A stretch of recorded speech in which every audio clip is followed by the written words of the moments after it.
Today our target is maths.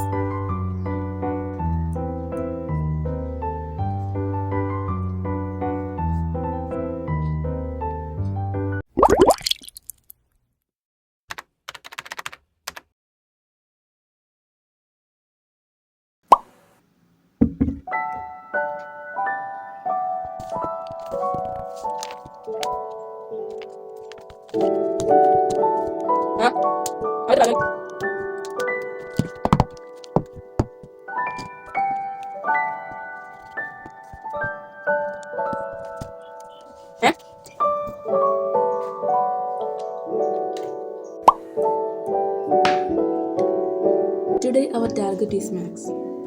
അപ്പോൾ നമുക്കൊരു mathematics journal ചെയ്യാം.